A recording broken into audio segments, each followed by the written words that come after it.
चाहे कि सरकारी इदारे जो सरबराह बिन डहाकनि ताईं बिना के कानूनी जवाज़ जे उहिदे ते वेही सघे थो। छा अख्तियार अवाम जी ख़िदमत लाइ हूंदा आहिनि या पंहिंजनि माण्हुनि खे फ़ाइदो पहुचाइण लाइ। गिम्स जे डायरेक्टर डॉक्टर रहीम बख्श भट्टीअ ख़िलाफ़ सिंध हाई कोर्ट सखर में दाख़िल कयल आइनी दरख़्वास्त केतिरा ई संजीदा सवाल उथारे छॾिया आहिनि। दरख़्वास्त गुज़ार इंसाफ़ अली ऐं मियां कामरान हुसैन मौक़िफ़ अख़्तियार कयो आहे त गिम्स जे क़याम वक़्तु डायरेक्टर जी मुक़ररी हिकु आर्ज़ी इंतज़ाम तौरु कई वई हुई, पर डॉक्टर रहीम बख्श भट्टी 2006 खां मुसलसल इन उहिदे ते मौजूदु आहे, जेको कानून ऐं लाॻापियल ज़ाब्तनि जे ख़िलाफ़ आहे। दरख़्वास्त मूजिबि डॉक्टर रहीम बख्श भट्टी न रुॻो डायरेक्टर जे उहिदे लाइ घुर्बल कानूनी मयारनि ते पूरो न लहंदो हो, पर इदारे जे क़याम खां अॻु ई रिटायरमेंट जी उमिरि बि मुकमल करे चुको हो। दरख़्वास्त में इहो बि चयो वियो आहे त संदसि मुक़ररी लाॻापियल फॉरम बदिरां हिकु तकरारी नोटिफिकेशन ज़रिए कई वई, जंहिं सबबि इहा मुक़ररी शुरू खां ई गैर कानूनी बणिजी वञे थी। दरख़्वास्त गुज़ारनि पंहिंजा नवाज़ी जो इल्ज़ाम हुयो त डायरेक्टर गिम्स पंहिंजे अख़्तियारनि जो ग़लति इस्तेमालु कंदे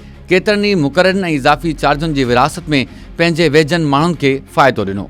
दरख़्वास्त में ख़ासि तौर ते डॉक्टर साजिद अली जो नालो बि शामिल कयो वियो आहे, जेको डायरेक्टर जो पंहिंजो पुटु आहे। दरख़्वास्त गुज़ारनि जो चवणु आहे त डॉक्टर सजाद अली खे एसोसिएट प्रोफेसर तौरु मुक़ररु करणु ऐं खेसि हिक खां वधीक इज़ाफ़ी ज़िम्मेवारियूं ॾियणु बि कानूनी घुर्जुनि ऐं मेरिट जे उबतड़ कयो वियो। आइनी दरख़्वास्त में अदालत खां इस्तदा कई वई आहे त डॉक्टर रहीम बख्श भट्टीअ जे डायरेक्टर तौरु मुसलसल मुक़ररी खे गैर कानूनी करार ॾिनो वञे ऐं डॉक्टर सजाद अली समेत ॿियनि मुबैना गैर कानूनी मुक़ररनि खे कालदम करार ॾिनो वञे। दरख़्वास्त में इहा बि इस्तदा कई वई आहे त गिम्स में अख़्तियारनि जे ग़लति इस्तेमालु, पंहिंजा नवाज़ी ऐं इंतिज़ामी बेज़ाब्तगियुनि बाबति आज़ाद या डिपार्टमेंटल जांच जो हुकुम ॾिनो वञे।